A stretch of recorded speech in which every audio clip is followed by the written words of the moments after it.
So, did Ant-Man and the Wasp: Quantumania disappoint me? It did and it didn't. It's a really weird mixed bag that I can't even explain.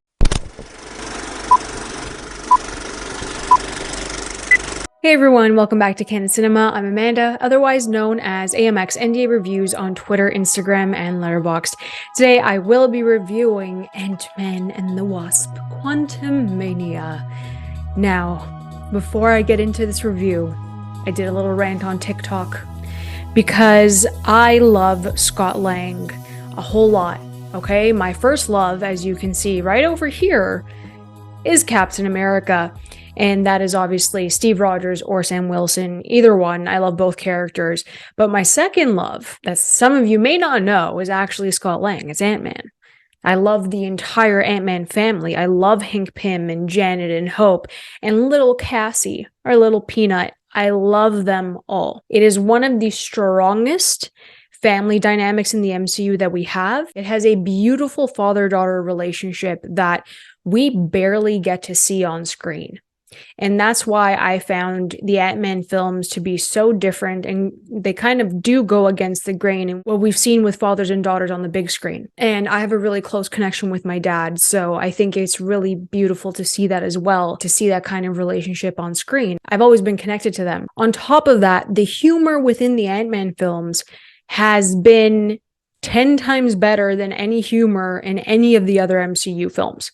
Unless we're going to have a bit more like dry sarcasm, like with Captain America: The Winter Soldier, which I really appreciated, the Ant-Man films have the kind of like witty sarcasm that, if you know Paul Rudd and his humor, he worked that in with Scott, and it just works so much better with that character within that, I guess, realm of a trilogy that he has now. And I think that's why I've always liked the Ant-Man films a bit better, because it wasn't stupid. It wasn't stupid humor that you see in the rest of the MCU. And I loved it because it felt refreshing when Ant-Man came out. Ant-Man, the first one, came out right after Age of Ultron. And Age of Ultron didn't really do well with audiences. It's not anyone's really like favorite film.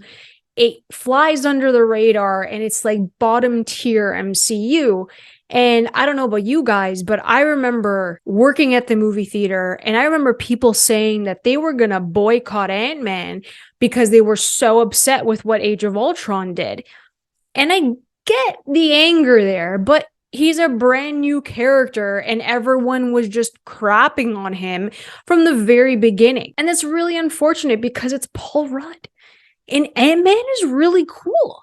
Apart from him being really cool and what Hank Pym can do with the particles and controlling the ants, and what the suit can do, and what Peyton Reed did with the suit, it takes a special eye to do that. And I had a lot of fun with the first Ant-Man because of what he was capable of doing with the camera, with shrinking, with growing in size. The Thomas the Tank Engine scene alone is one of the funniest fight scenes that we could have ever have hoped for in the MCU, and it's possible to do wacky stuff like that because of the character. So the first one's downfall was coming out after Age of Ultron, and then it was about ants and no one cared. I'm surprised because Paul Rudd's great and he deserves better than that. Ant-Man and the Wasp came out after Infinity War.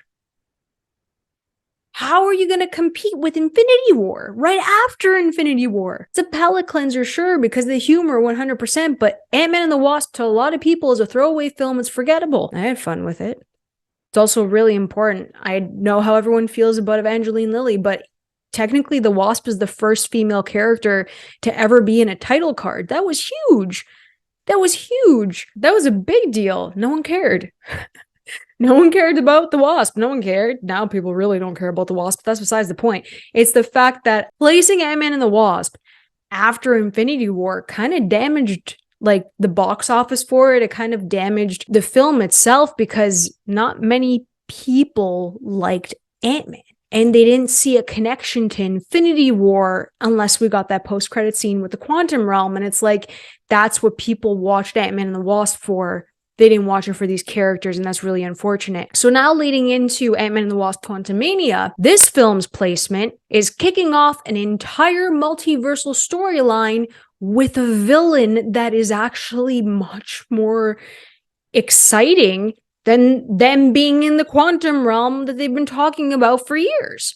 Kang stole the show in Quantumania. That's fine. And we didn't even get enough of him in this movie. That's what's so wild about this, is that he's not in it for a long period of time. It's just like the looming presence of Kang, because Janet Van Dyne, played beautifully by Michelle Pfeiffer, I love her as an action hero, she had majority of the screen time as well, because she was in the quantum realm with Kang, and she holds that to her chest. She doesn't really say what Kang does, or, you know, what had happened between the two of them, you know, what the quantum realm actually was after she left. Like, she doesn't really say any of this to Hank or to Hope once they get there.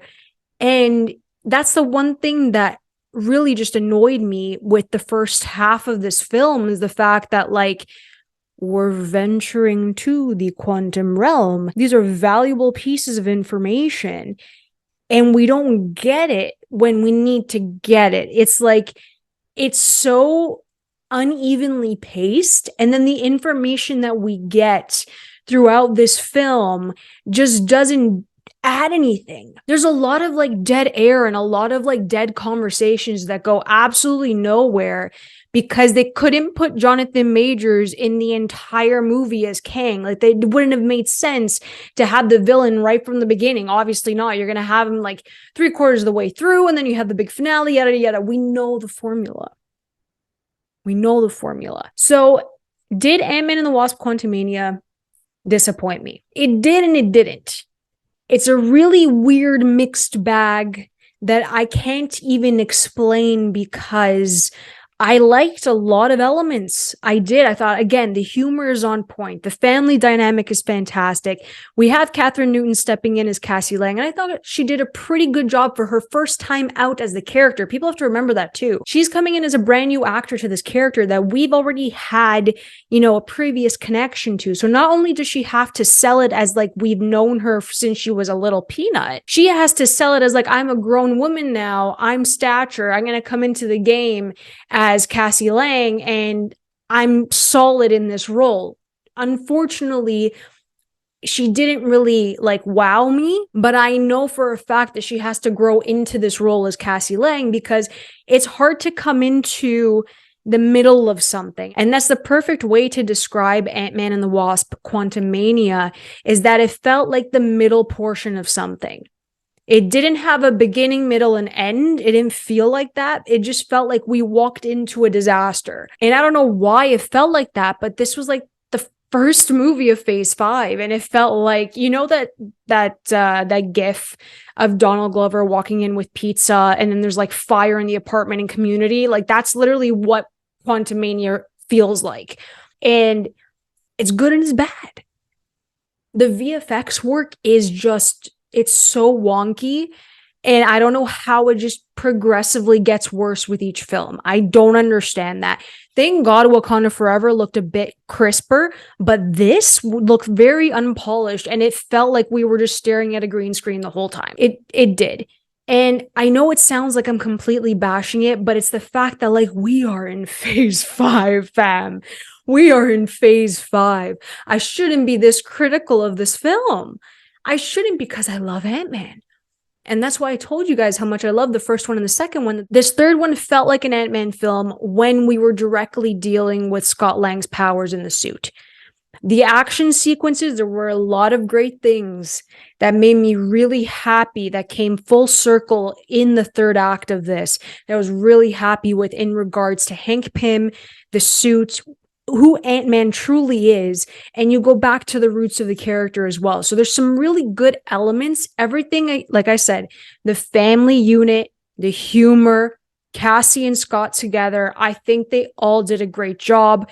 Jonathan Majors puts on a freaking clinic, and I am really excited to see what he does in Phase 5, because I am completely blown away by him. He was so intimidating yet so charming at the same time, and I'm like, this is perfect villain material. perfect villain material. He's fantastic. Michelle Pfeiffer literally stepped up as Janet and she did an extraordinary job. I think the best scenes are with Michelle Pfeiffer and with Jonathan Majors. Paul Rudd also took it up another notch because it's not as like fun and lighthearted as previous Ant-Man films, which were more like heist films in that way.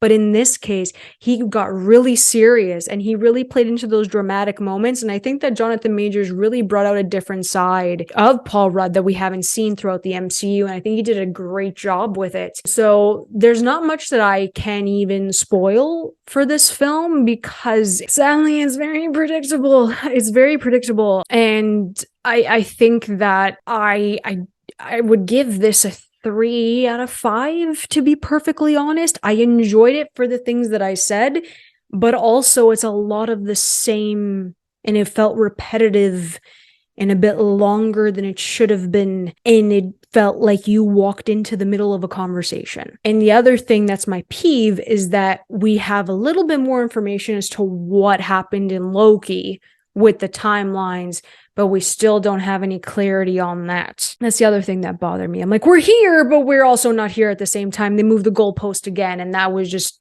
a little bit irritating. But yeah, I'd give Ant-Man and the Wasp: Quantumania a 3 out of 5, unfortunately. It's a good movie, but at the same time, there are a lot of missteps. It is very messy. And I think the placement, again, for all 3 Ant-Man films has been the downfall for this character and has been the downfall for this trilogy, even though they are very, very close to my heart, all 3 of them, because of the Pyms, because of the Langs. And I love this family so much. But yeah, guys, please let me know how you feel about Ant-Man as a character. If you like this trilogy, if you think he's an underrated character, please let me know in the comments below. If you guys enjoyed this review, please like and subscribe. You can always follow me over at AMX NDA Reviews on Twitter, Instagram, and Letterboxd. I'll catch you guys next time. Keep watching movies.